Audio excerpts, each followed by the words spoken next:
और जनाब अस्सलाम वालेकुम तमाम सुनने वालों को ज़ीशान अज़हर की जानिब से प्यार भरा सलाम। खूबसूरत सुबह में आपको हम मुस्कुराती मॉर्निंग में खुशामदीद कहते हैं। मुस्कुराती सुबह ज़ीशान अज़हर के साथ मेट्रो वन से आप डेली ये प्रोग्राम देखते हैं, ना सिर्फ देखते हैं बल्कि आपका फीडबैक भी हमें बहुत ज़्यादा रिक्वायर्ड है।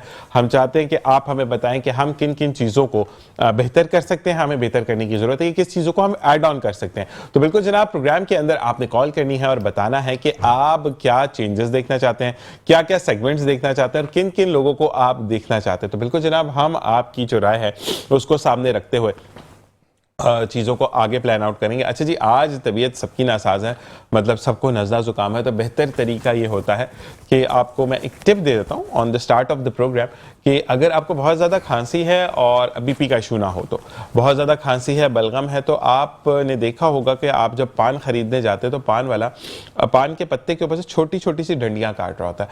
आपने 10, 12, 15 डंडियाँ जमा करनी है और मतलब आपने 2 लोगों के लिए बनाना है या 3 लोगों के लिए बनाना है। रेशो 1.5 कप का रहेगा, यानी अगर आप जो हैं वो 3 लोगों के लिए बना रहे हैं तो 4.5 कप हो जाएंगे। इसी तरीके से आपने 1.5 कप पानी रखना है, यानी 1 गिलास का मैं आपको बता देता हूँ कि 1.5 कप पानी आपने रखना है और जब वो 1 कप हो यानी वो कहवा बन जाएगा, आपने 1 कप हो तो उसको उतार लेना, वो पिए तो आपको 1 से 2 दिन में ही सूदिंग फील होना शुरू हो जाएगा, आपका रेशा खत्म होना शुरू हो जाएगा। ये तमाम चीज़ें, तमाम बातें, और इसी वजह से आज सर्दी की वजह से आप देखें कि ऑन एयर हम जैकेट पहनकर बैठे हैं, क्योंकि जब मौसमी जो असरात हैं वो आप पर मुरतब होते हैं तो आपको केयर की ज़रूरत होती है। और बेहतर तरीका ये होता है अपने आप को केयर करने का कि आपका चेस्ट और आपका सर कवर हो तो आपको ठंड नहीं लगती है। हज़रत अली रज़ी अल्लाह ताला अन्हु के कॉल से प्रोग्राम का आगाज़ करेंगे, फिर अपने मेहमान की तरफ जाएंगे कि बेहतरीन दोस्त वो है जो कि तुम्हारी गलतियों को जानते हुए उसकी निशानदही करके तुम्हें सही रास्ते पर ले जाए। तो बेहतरीन दोस्त को आप ज़िंदगी में शामिल करें, और हमारे भी बेहतरीन दोस्त हमारे साथ मौजूद हैं जो कि स्पोर्ट्स एनालिस्ट हैं, और ना सिर्फ स्पोर्ट्स एनालिस्ट हैं बल्कि एक वो पर्सनालिटी आज मेरे साथ मौजूद है कि जब आप चुप कर बैठे हैं तो इनकी महफिल में आप चुप नहीं कर सकते और बड़े सीरियस होकर जिसको पंजाबी में कहते हैं कि जुगत मारते हैं। तो जावेद इकबाल साहब हमारे साथ मौजूद हैं, खुशामदीद कहेंगे उनको मुस्कुराती सुबह में। अस्सलाम वालेकुम। वालेकुम सलाम। कैसे मिजाज हैं आपके? अल्हम्दुलिल्लाह, अल्लाह का एहसान। जावेद भाई, बहुत बहुत शुक्रिया कि वक्त में से वक्त निकालना और फिर प्रोग्राम को अपना वक्त देना। बहुत शुक्रिया ज़ीशान भाई कि आपने याद रखा, और आपकी मोहब्बत में आप जब भी बुलाएंगे इंशाल्लाह हम हाजिर होंगे। बिल्कुल। अच्छा, मुझे सबसे पहले जावेद भाई ये बताएं कि हमारे जो स्पोर्ट्स है, क्योंकि आप स्पोर्ट्स एनालिस्ट हैं, तो मुझे बताएं कि कौन कौन सी वेस्ट इंडीज की टीम सुनाई आई है सीरीज के लिए? जी ज़ीशान भाई, वेस्ट इंडीज़ की टीम आई है तकरीबन 18 साल के बाद पाकिस्तान। ठीक है। क्योंकि इससे पहले आपको पता है कि जब पाकिस्तान में क्रिकेट नहीं हो रही थी तो हमारे जो मैचेस थे वो यूएई अरब इमारात में होते थे। तो तकरीबन 18 साल बाद जो है हमारी सरजमीन पे जो है वेस्ट इंडीज़ की टीम जो है 2 टेस्ट खेलने आई है, और इंशाल्लाह पहला टेस्ट जो है वो जुम्मे से शुरू हो रहा है। ठीक है। और इंशाल्लाह मुल्तान की आप फ़ज़ाओं में देखिएगा कि क्रिकेट के दीवाने जो हैं मुल्तान के स्टेडियम में आपको जुम्मे के दिन से नज़र आना शुरू हो जाएंगे, और पाकिस्तान के जितने भी स्टार्स होंगे उनको देखकर और अपने साथ महसूस करेंगे। क्योंकि बहुत अरसा मुल्तान के लोगों ने इंतज़ार किया था किसी इंटरनेशनल टीम का, वेस्ट इंडीज़ जैसी टीम जो मुल्तान में आई। और इंशाल्लाह देखिएगा कि जुम्मे से जो हमारा टेस्ट शुरू हो रहा है, जिस तरीके से हमने इंग्लैंड को क्लीन स्वीप किया था, वही इरादे लेकर जो है हम वेस्ट इंडीज़ के खिलाफ जा रहे हैं। बस एक चीज़ जावेद भाई, मैं क्योंकि देखिए जहाँ तारीफ है वहाँ तनकीद भी ज़रूरी है, ठीक है।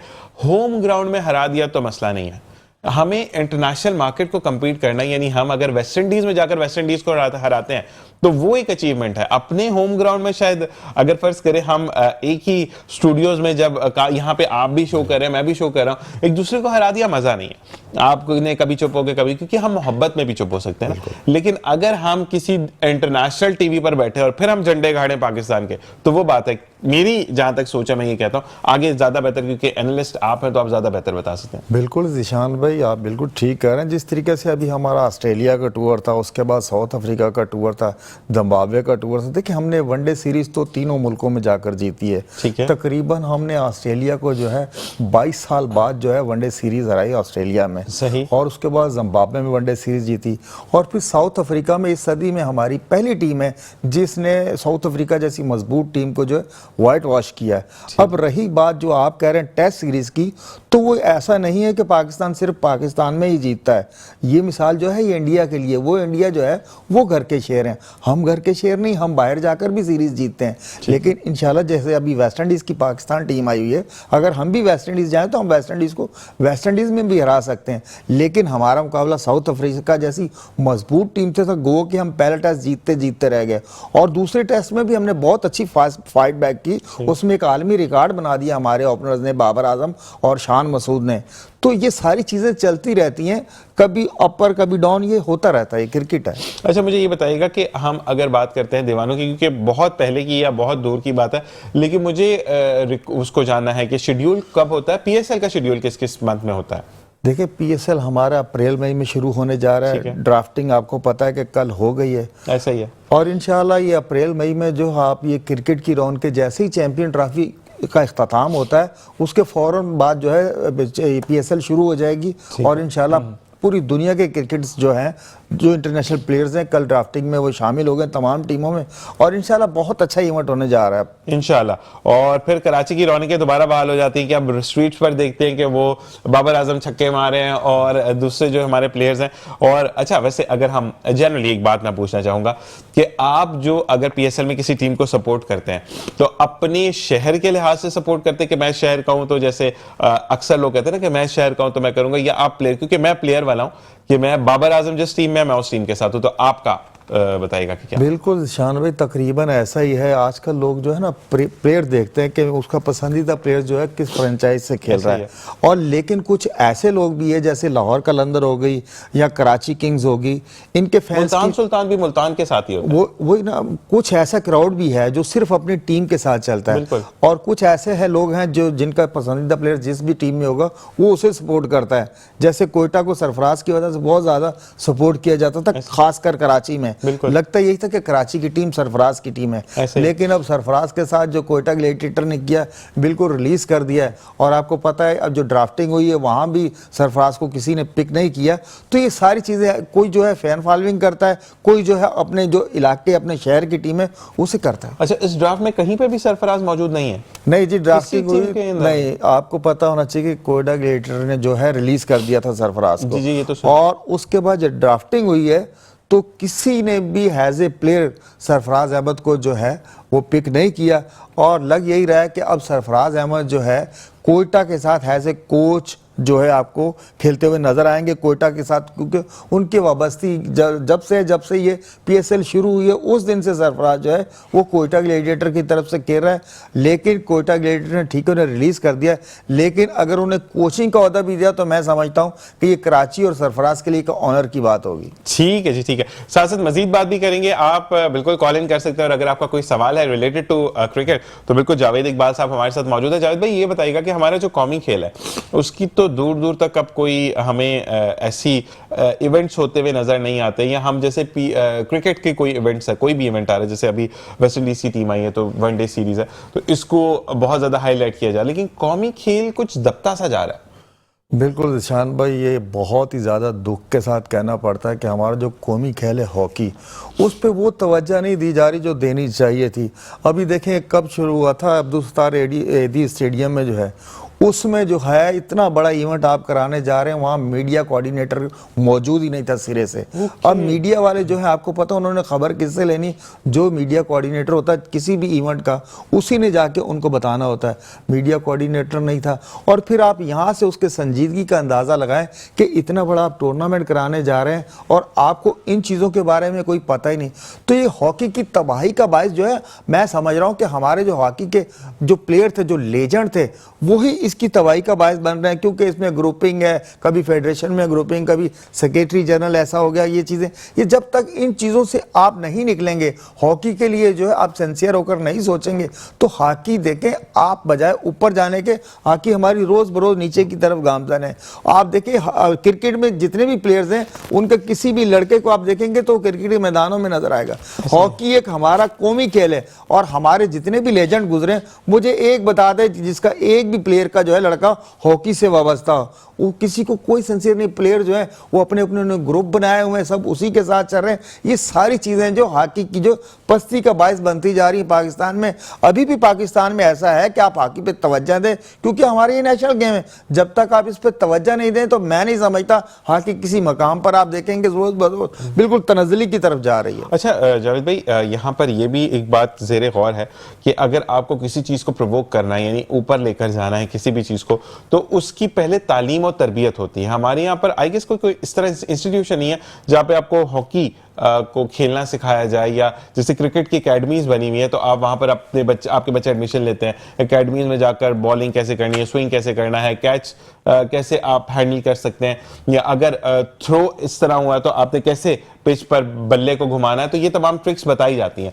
लेकिन आई गेस मैंने अभी तक हॉकी का किसी को भी, मतलब मैंने भी काफी अर्से से प्रोग्राम्स कर रहा हूं, तो मैंने हॉकी का किसी को भी नहीं कहते हुए सुना कि यहां पर एकेडमी, आप यहां चले जाएं, यहां। तो मैं गलत हूं या सही?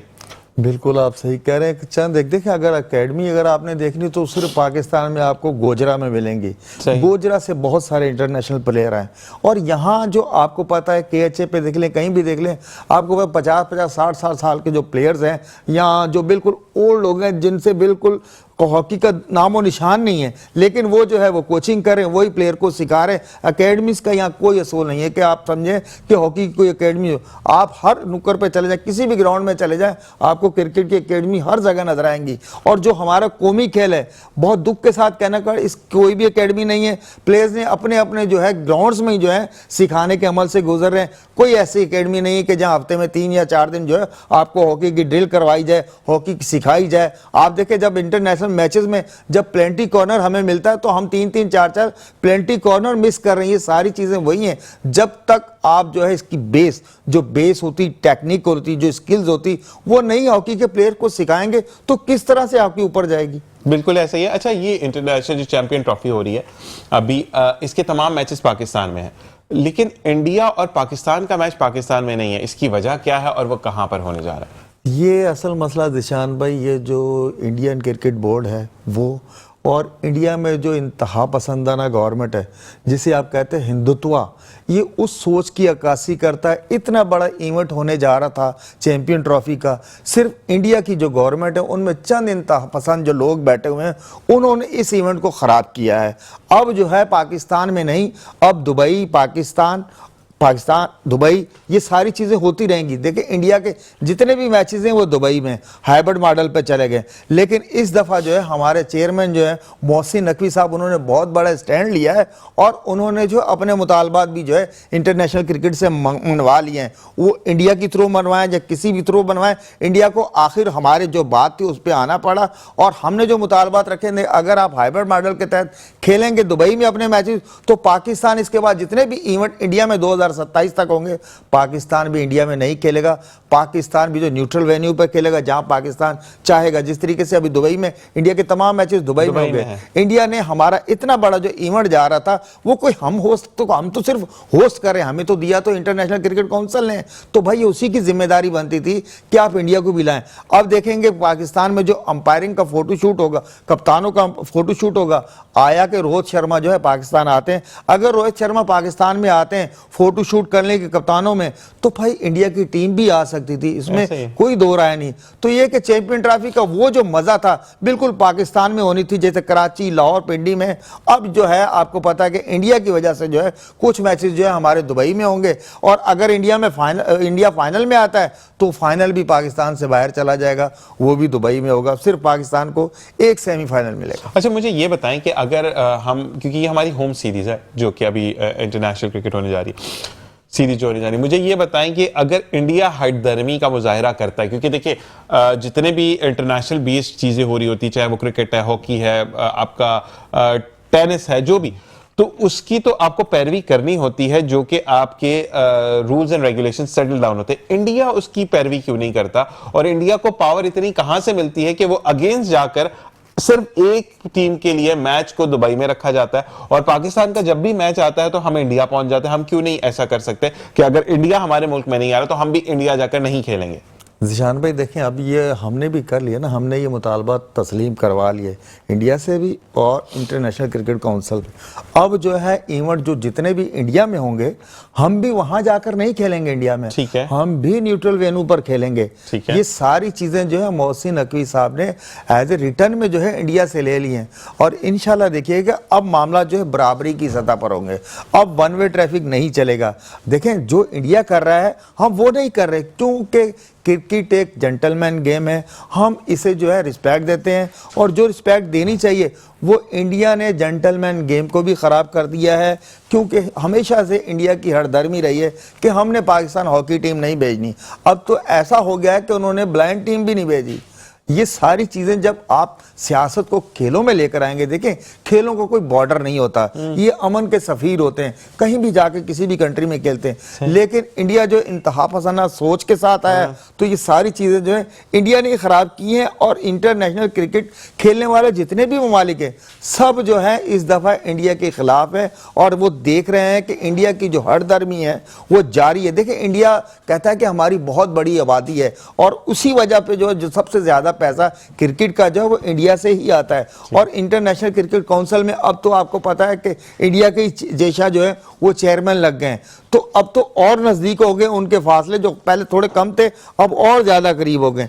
और इन सारी चीजों के तनादुर में पे आप देखिएगा कि बहुत जल्द इंडिया को जो दूसरे क्लब बने हुए हैं, जो जितने इंटरनेशनल खेलने वाले ममालिक है, वो भी इंडिया के अगेंस्ट हो जाएंगे, क्योंकि अगर इंडिया की यही हरदर्मियां चलती रहीं तो। अच्छा, मैं एक बात और कहूंगा क्योंकि हम ब्रेक पर जा रहे हैं। अगर हम इसको नेगेटिविटी ना लें और पाकिस्तान से डर भी कह सकते हैं कि इंडिया वैसे तो डरता है, क्योंकि जितनी जाहिरियत हमारे में अल्हम्दुलिल्लाह ही कहता हूं कि हमारी पाक फौज जिस तरह उनको धूल चटा देती है, तो वही तमाम चीजें। लेकिन आपको एक चीज होती है कि अमन का पैगाम सिर्फ पाकिस्तान से जाता है। किसी भी मुल्क में हो, मोहब्बत का, प्यार का, इखलाक का, भाईचारे का पैगाम जो है वो पाकिस्तानी लेकर आते हैं। और बिल्कुल हम मुस्कुराती सुबह के साथ भी आपको अमन का पैगाम देते हैं कि जो भी आपके इर्द गिर्द लोग मौजूद हैं, जो भी अगर आपसे थोड़े से नाराज है, उनको मनाएं, क्योंकि सुबह का वक्त है, और सुबह के वक्त अगर आप मुस्कुराहट बिखेरते हैं तो यकीन कीजिए कि पूरा दिन बहुत अच्छा लगता है। एक ब्रेक के बाद मिलेंगे, देखते रहिए मुस्कुराती सुबह। ज़ीशान अज़हर भाई जनाब, वेलकम बैक। और साथ साथ अभी हमारे अदील भाई जो हैं वो स्टूडियोज में जैसे ही आए तो मैंने पूछा तबीयत कैसी है, तो अदील भाई कह रहे हैं कि तबीयत ख़राब है। अच्छा, नदीम उस्मानी भाई के लिए मैं ये कहूँगा कि बुखार होता है, कुछ भी होता है तो वो पहुँचते हैं, जो कि डायरेक्टर प्रोड्यूसर है मेट्रो न्यूज़ के हमारे जो प्रोग्राम मुस्कुराती सुबह। लेकिन एक बात है कि आज नदीम भाई भी लेट थे, तो हमने ये कहा कि नदीम भाई आप कहाँ पहुँचे, तो उन्होंने कहा कि तो नहीं आप जल्दी, मतलब प्रोग्राम से तो बहुत पहले आए थे, लेकिन जो आपका एक्चुअल टाइम है उससे थोड़े लेट थे। तो कहते ज़ीशान मैं रास्ते में रुक के तुमसे बात कर रहा हूँ, मैं बेस्ट हो गया। तो यही मोहब्बतें, यही कहते कुर्बतें अल्लाह ताला सलामत रखे। और जो लोग अगर आपसे दूर हो गए हैं तो आपका फर्ज बनता है कि आप उसको अपने साथ लेकर आए। अच्छा जी, अब दोबारा हम स्पोर्ट्स की तरफ चलेंगे। अच्छा, मुझे ये बताएं कि पहले, अच्छा अगर हम माजी की बात करते हैं या माजी की कुछ लोगों से सुनते हैं, तो एक स्पेसिफिक टाइम के बच्चों को असर के बाद घर से उतारा जाता था नीचे, यानी आपके जो मोहल्ले का रोड वगैरह है, जो भी गली है, उसके अंदर बच्चे आधा पौना घंटा क्रिकेट खेलते थे और मगरिब की नमाज पढ़कर घर आ जाते थे कि वो होमवर्क वगैरह करना। अब तो मोबाइल ने काम ही खराब कर दिया। तो आप क्या कहते हैं कि इसमें नाअहली वालिदैन की है या बच्चे सुस्त हो गए? देखिए ज़ीशान भाई, इसमें दोनों तरफ से बराबरी का हिसाब हो। देखें बच्चे तो सुस्त क्या हो गए, आपको मोबाइल जब से आपने दे दिया है, बच्चे सुस्त नहीं सिर्फ मोबाइल में लग गए। ऐसे ही है, जब भी देखेंगे सुबह शाम उठने से पहले सोने से पहले सारा दिन ये मोबाइल से ही लगे रहते हैं। लेकिन अब वो पहले वाले वालिदैन भी जो है, पहले वालिदैन जो होते सख्त होते थे, औलाद जो है एक अगर वालिद ने वालदा ने कह दिया तो उसको ओबे करते थे। लेकिन अब औलाद भी नहीं। अब अगर आप असर के बाद उनको खेलने का कहेंगे तो वो खेलेंगे नहीं, वही टाइम उन्होंने मोबाइल को दे देना है। तो इसका जो है उनकी सेहत पे भी बहुत बुरा असर पड़ रहा है। और आपको पता खेलों की सरगर्मियां हैं वो सिर्फ एकेडमीज तक महदूद होकर रह गई हैं, या इंडोर सरगर्मियां हैं सिर्फ उसी में चली गई हैं। तो इन सारी चीज़ों का आप वालिदैन को तो जो है वो जिम्मेदार नहीं ठहरा सकते। आजकल की जो नौजवान नस्ल है उससे जो चंद एक हैं जो किसी भी खेल से मुंसलिक है, आप देखेंगे कि वो आपको जिम में नजर आएंगे, ग्राउंड्स में नजर आएंगे। लेकिन ये है कि खेलों से जो बच्चे दूर हो गए हैं वो मोबाइल से बहुत ज़्यादा इंटरेक्ट हो गए हैं। मोबाइल में ही वो सारी दुनिया देखते रहते हैं, खेल भी वो मोबाइलों पे ही देखते रहते हैं। तो इसमें दोनों की जिम्मेदारी जो हाँ मुश्तरका होगी, वो वालिदैन की भी वही जिम्मेदारी, औलाद की भी वही जिम्मेदारी है, क्योंकि उनका मोबाइल के अलावा लगता ऐसा है कि गुजारा ही नहीं है आजकल। अच्छा, मसला ये है कि अगर आप बच्चे को किसी वालिदैन से पूछते हैं, पहले ये कहते थे बच्चा सुस्त हो गया, गेम्स में एक्टिविटीज में नहीं जा रहा या मस्जिद नहीं जा रहा, तो आजकल वालिदैन से पूछो तो मोबाइल सही से यूज नहीं कर रहा, पता नहीं कमजोर हो गया है, शायद जहनी तनाव का शिकार है। तो माँ बाप भी गलत ट्रैक पर बच्चों को लेकर जा रहे हैं। बिल्कुल ऐसा है, इसमें कोई दो राय नहीं। आजकल ऐसे माँ बाप भी हैं जो यही देखते हैं कि बच्चा आज जो है आजकल जो मोबाइल की तरफ जो है रुझान ऐसा नहीं है, और गेम नहीं सही खेल रहा, या ये है कि कोई एक्टिविटी मोबाइल में नज़र नहीं आ रही। इन सारी चीज़ों में जब से ही मोबाइल आया, आपको पता है कि तकरीबन जो है जो नई नस्ल है वो मोबाइल के अलावा उनका गुजारा हो ही नहीं सकता।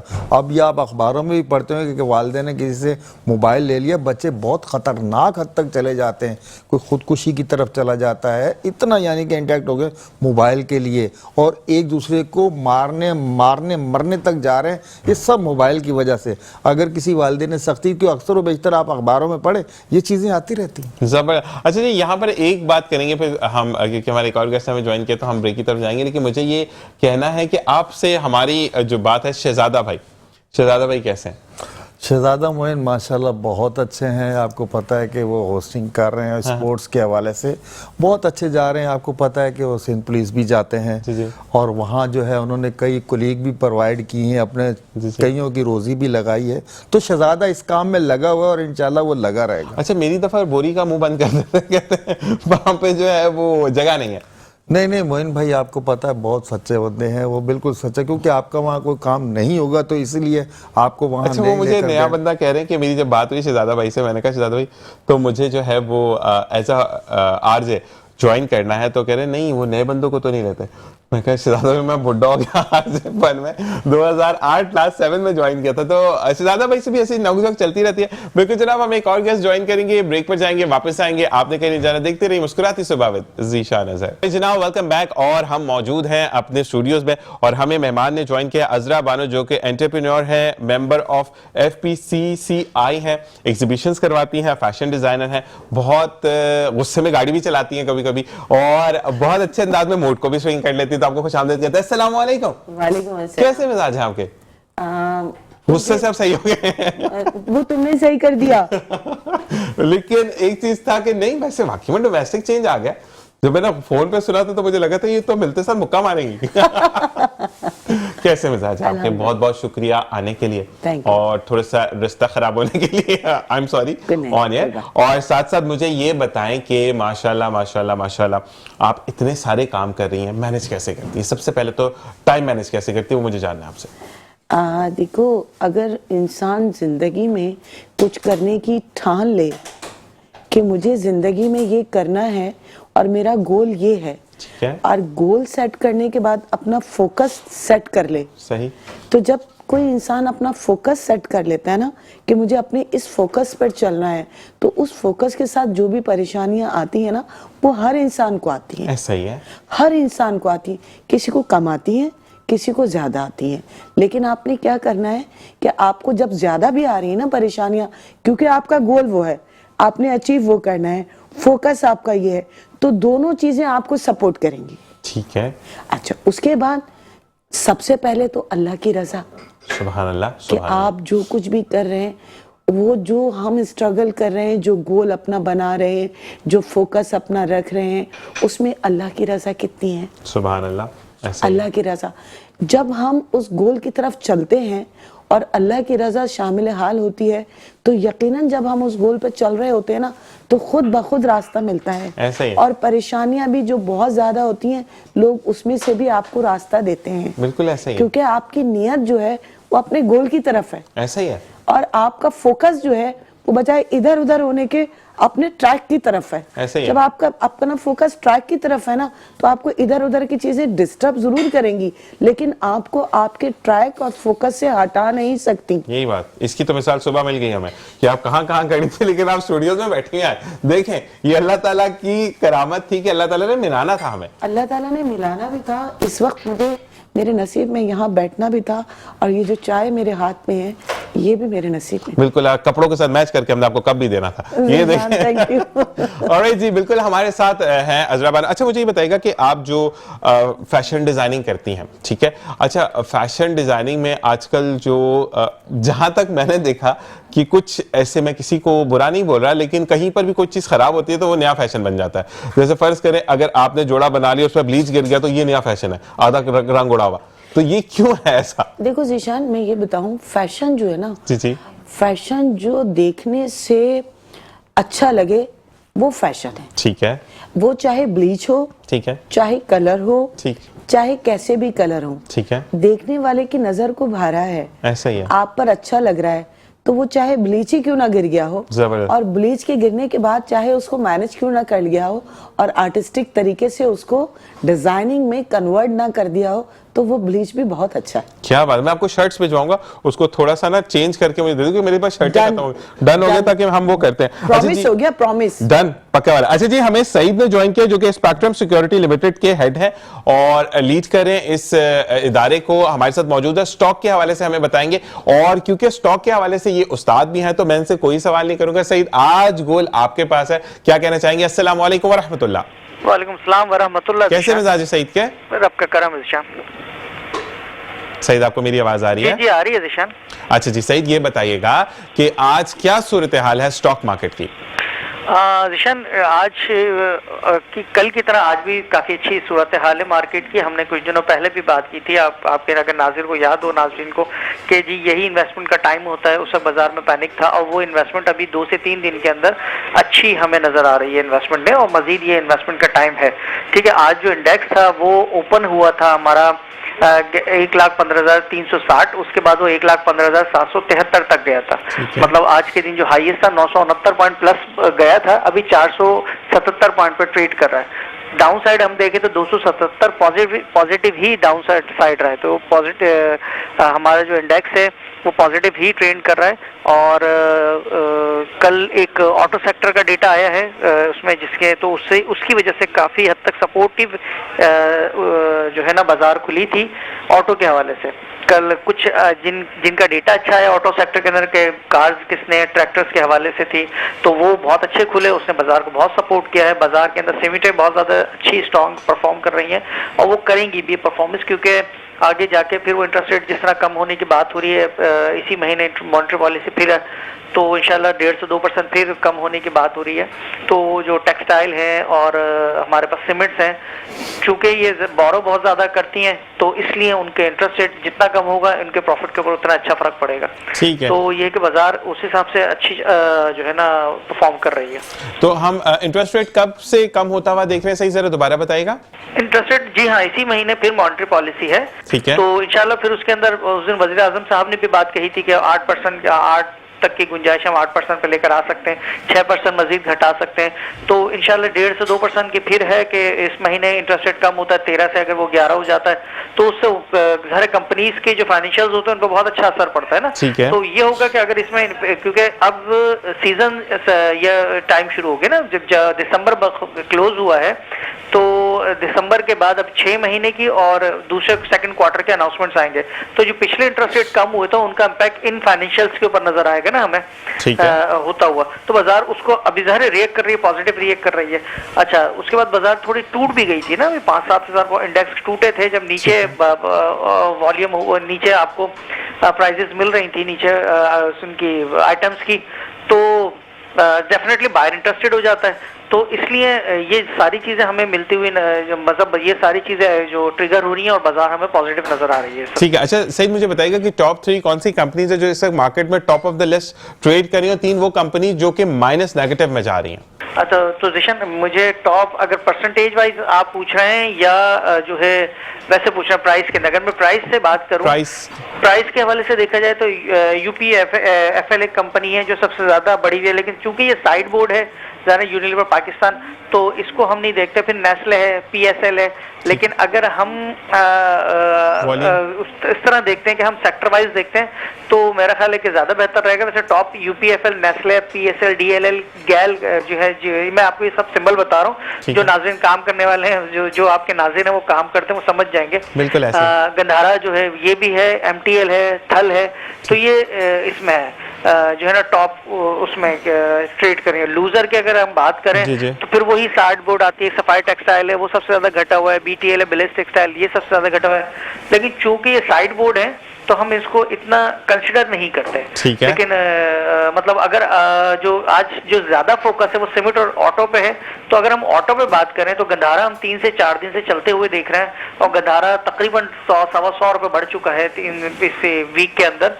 इसकी परफॉर्मेंस बहुत शानदार रही है। दीवान फारूक मोटर दूसरे नंबर पे है, 40 रुपए 15 पैसे पे ट्रेड कर रहा है, 1 रुपए प्लस है। उसके बाद मिल्लर ट्रैक्टर है, क्योंकि मिल्लर ट्रैक्टर का कल डेटा बहुत शानदार आया है।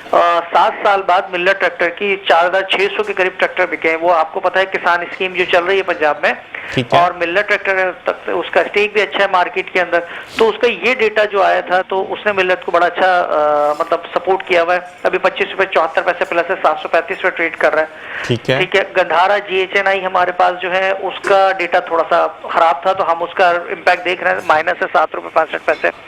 तो ये चीजें अगर हम इसी तरह हम सीमेंट्स में चले जाते हैं तो क्योंकि सीमेंट्स बेहतरीन परफॉर्म करें, तो सीमेंट में जो सबसे अच्छा परफॉर्म है वो कोहाट सीमेंट ने किया हुआ 16 रुपए 70 पैसे प्लस है। उसके बाद फैक्टो सीमेंट 3 रुपए 44 पैसे प्लस है। उसके बाद डीजी खान 1 रुपए 45 पैसे प्लस है। फिर फ्लाइंग 1 रुपए 10 पैसे प्लस है। तो ये अच्छा, एक और न्यूज लगी थी रिकोडेक के हवाले से कल, तो ये है कि इसका भी एक पॉजिटिव इम्पैक्ट आएगा हमारे पास सिंबल्स के ऊपर इंशाल्लाह। एंड थैंक यू सईद कि आपने हमें ज्वाइन किया। सईद जो है वो स्टॉक के हमें अपडेट देते हैं डेली बेसिस पर, और क्योंकि ये जो सेगमेंट है ये सजता ही सईद की वजह से, तो सईद बहुत बहुत शुक्रिया आपका कि आपने हमें ज्वाइन किया। हम अजरा की तरफ दोबारा आते हैं। अजरा मैम, मुझे ये बताएं कि अब आप किस फैशन को लेकर ज्यादा प्रमोट कर रही हैं? मैं कर रही हूँ चीप प्राइजेस में फ्यूजन को। जबरदस्त। चीप प्राइजेस में हमारे पाकिस्तान में एक बड़ा ट्रेंड चल गया है, जितना बड़ा डिजाइनर उतनी ज्यादा हाई प्राइसेस। ऐसे ही है। चलें ठीक है, हाई प्राइसेस भी, लेकिन आप देखें हमारे मुल्क के हालात कैसे हैं। ऐसे ही है। एक क्लास है एलीट क्लास, जो 3-4 लाख रुपए के 2.5 लाख रुपए के ड्रेसेस अफोर्ड कर सकती है। ऐसे ही है। उसके बाद की जितनी भी क्लासेस हैं, मिडिल क्लास तो बेचारी ना लोअर क्लास में रही ना मिडिल क्लास। 2.5 लाख में उनका पूरा साल गुजर जाता है बेचारों पूरा का। साल गुजर ऐसे ही है। तो मेरा शुरू से जो मोटिव है ना फ्यूजन बनाने का भी, मैक्सीज का ना स्पेशलिटी है जो कि मैं एक्सपोर्ट करती हूँ। जी जी, एक्सपोर्टर भी हैं बिल्कुल। जी, जो मैं एक्सपोर्ट करती हूँ कनाडा में, लंदन में और अमेरिका में। ठीक ठीक। और वो तीनों जो आउटलेट्स हैं जिन पर होलसेल में मेरी ये तमाम ब्रांड की चीज़ें अवेलेबल होती हैं, वो चीप प्राइसेस में होती हैं, डॉलर्स में भी। ज़बरदस्त। जब आप यहाँ के जितने भी लोग फॉरेनर्स गए हुए हैं, ख़ास तौर पे एशियन ना, तो वो यहाँ से कमाने के लिए गए हुए हैं ना।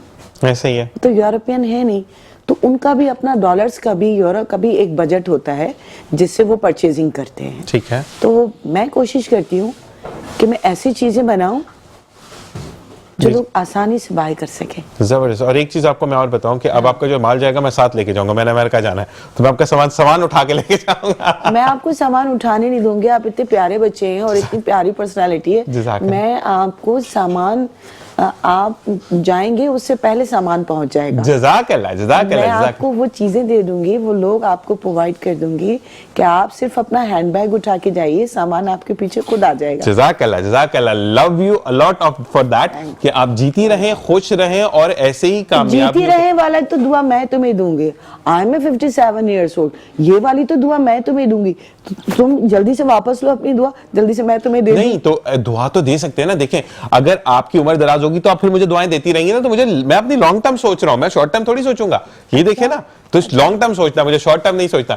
तो बाकी हम जावेद भाई की तरफ आते हैं। जावेद भाई क्योंकि हमारे स्पोर्ट्स के एनालिस्ट हैं, तो मुझे ये बताएं कि मैडम का मैच करवाना है हमने, तो देखते हैं किस टीम के। वैसे इंडिया जब पाकिस्तान आया तो मैडम को बुलाना कमेंट्री पे, जबरदस्त हो जाएगा। इंडिया ने वापस कभी जाना नहीं फिर कभी जाना नहीं वापस। अच्छा, मुझे ये बताएं कि अब अगर हम इवेंट्स की बात करते हैं तो हम क्या छोटे छोटे से इवेंट्स खुद ऑर्गेनाइज नहीं कर सकते अपने अपने इलाकों के अंदर, जिससे हमारे बच्चे हॉकी के, टेनिस के, बैडमिंटन के और आपके जो क्रिकेट के वो तैयार हो?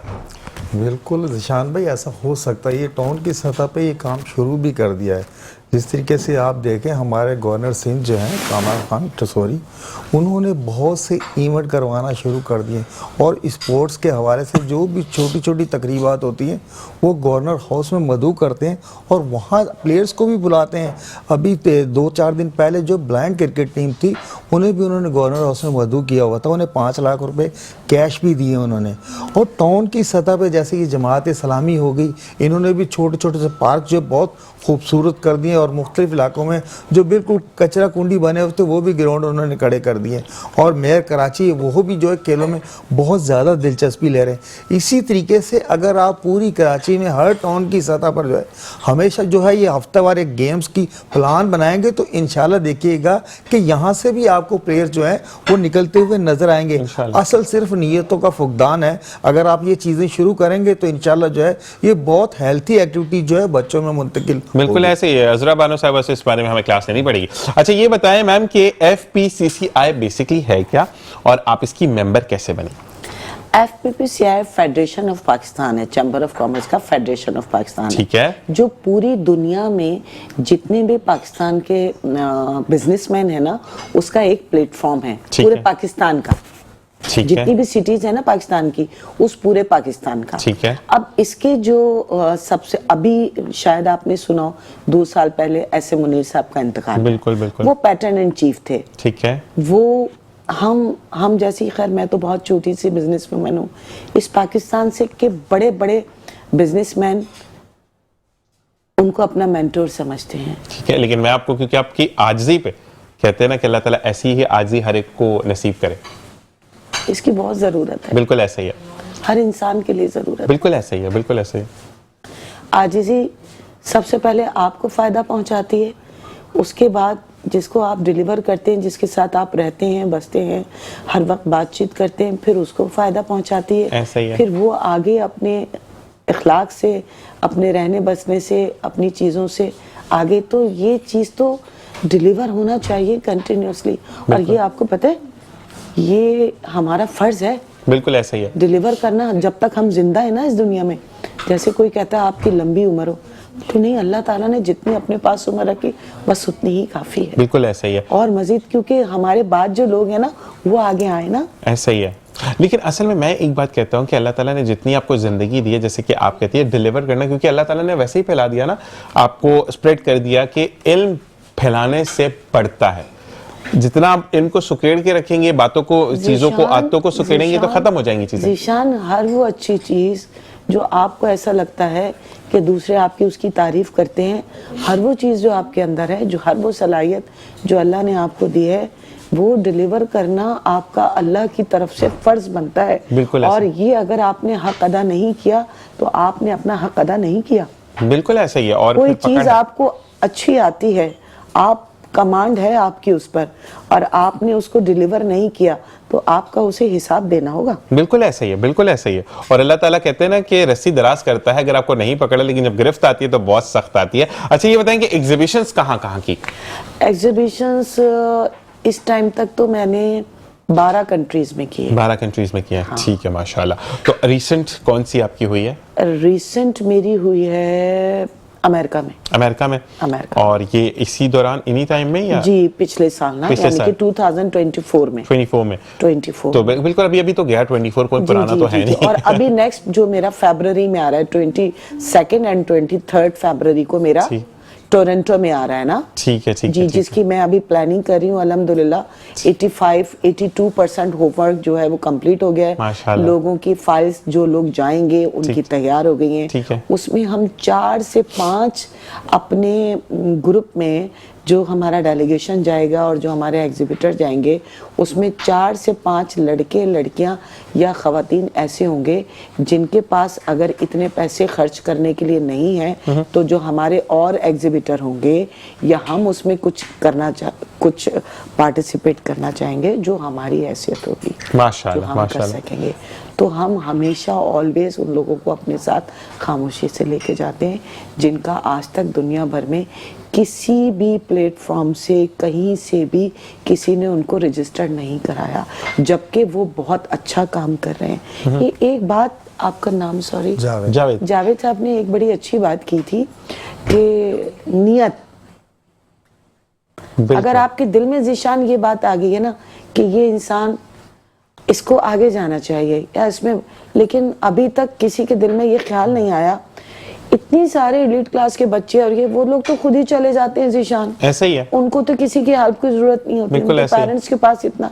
लेकिन हमारी मिडिल क्लास फैमिलीज, हमारे मास्टर के और बहुत सारे लोग जिनमें इतना अच्छा माशाल्लाह, तो आप जैसे या मेरे जैसे और लोग जरा सा सिर्फ उनको ऐसे पकड़ के और ऐसे करने की देर है, देखें वो अपने टैलेंट से कैसे रास्ता बनाएंगे। मैं आपको पासपोर्ट भिजवा दूंगा, वीजा लगवा देगा।